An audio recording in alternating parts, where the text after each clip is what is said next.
Hi అండి, అందరికీ నమస్తే. నేను మీ అఖిల. వెల్కమ్ బ్యాక్ టు చిన్ని వ్లాగ్స్.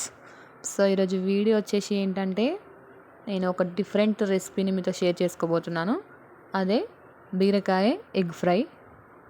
బీరకాయ ఎగ్ ఫ్రైకి మెయిన్ ఇంగ్రీడియంట్స్ వచ్చేసి కట్ చేసి పెట్టుకున్న ఉల్లిపాయ ముక్కలు, అదేవిధంగా చిన్న చిన్నగా కట్ చేసి పెట్టుకున్న బీరకాయ ముక్కలను తీసుకోవాలి.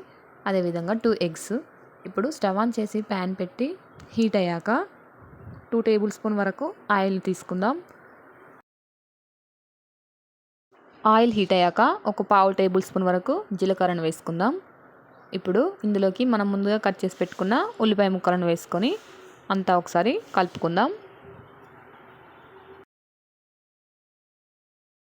ఉల్లిపాయలు ఇలా గోలుతున్నప్పుడు ఇందులోకి అల్లం వెల్లుల్లి పేస్ట్ వేసుకొని పచ్చివాసన పోయే వరకు అంతా ఒకసారి మిక్స్ చేసుకోవాలి. ఇప్పుడు పావు టేబుల్ స్పూన్ వరకు పసుపును యాడ్ చేసుకొని మిక్స్ చేసుకుందాం.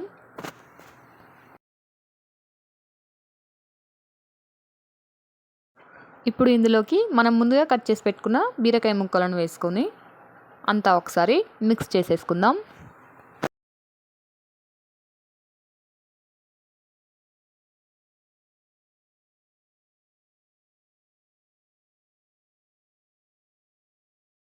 చూడండి, ఈ విధంగా మిక్స్ చేసుకున్న తర్వాత మూత పెట్టుకొని లో ఫ్లేమ్లో ఒక 5 మినిట్స్ వరకు ఉడికించుకోవాలి. ఇప్పుడు అంతా ఒకసారి మిక్స్ చేసుకుందాం.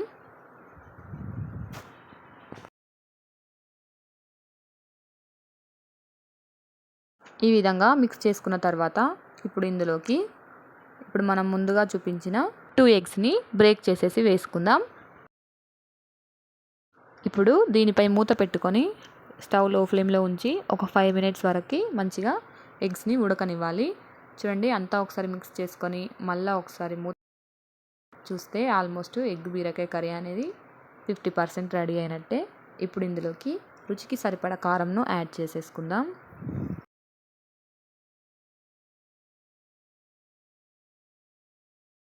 నేను ఇందులోకి 1.5 టేబుల్ స్పూన్ వరకు కారంను యాడ్ చేసుకుంటున్నాను. ఇప్పుడు రుచికి సరిపడా ఉప్పును కూడా యాడ్ చేసుకుందాం. 1 టేబుల్ స్పూన్ వరకు ఉప్పును వేసుకొని అంతా ఒకసారి మిక్స్ చేసుకుందాం. ఎప్పుడు ఒకేలా కాకుండా బీరకాయ కర్రీని ఈ విధంగా కూడా ఒకసారి ట్రై చేయండి, టేస్ట్ బాగుంటుంది. చూడండి, ఫైనల్గా కొత్తిమీర వేసుకుందాం.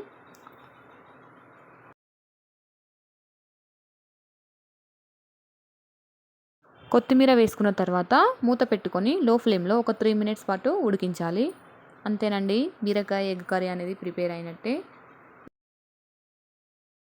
ఇప్పుడు అంతా ఒకసారి మిక్స్ చేసేసుకుందాం. ఇప్పుడు ఇందులోకి ఒక పావు టేబుల్ స్పూన్ వరకు గరం మసాలాను యాడ్ చేసుకుందాం.